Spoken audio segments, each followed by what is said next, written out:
Well, you know, when I listen to the press every night saying we have the most, we don't have the most in the world deaths. The most in the world has to be China. It's a massive country. It's gone through a tremendous problem with this, a tremendous problem, and they must have the most.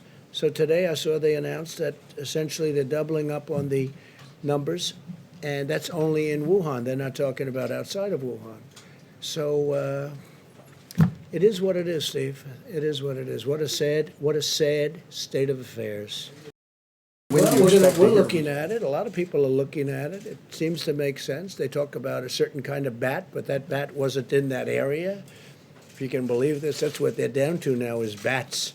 But that bat is not in that area. That bat wasn't sold at that wet zone. It wasn't sold there. That bat is 40 miles away.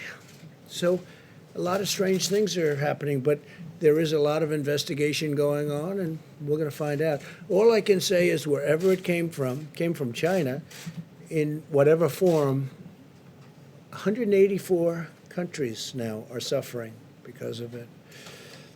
And it's too bad, isn't it? And it could have been solved very easily. When it was just starting, it could have been solved really very easily. We have a lot of discussions going on with China.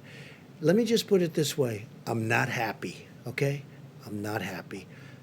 And I spoke to them, and this could have been shut down a long time ago. They knew it, and we couldn't get in, and in all fairness, World Health couldn't get in, and that's why I wish they took a different stance. They took a very pathetic stance and a very weak stance, but they say they couldn't get in. But ultimately, they got in. They got in much sooner than anybody, but they didn't report what was happening. They didn't report what was happening inside of China. No, I'm not happy with China.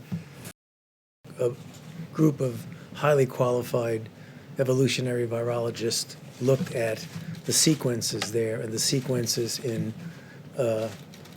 bats as they evolve, and the mutations that it took to get to the point where it is now is totally consistent with a jump of a species from an animal to a human. So, I mean, the paper will be available. I don't have the authors right now, but we can make that available too.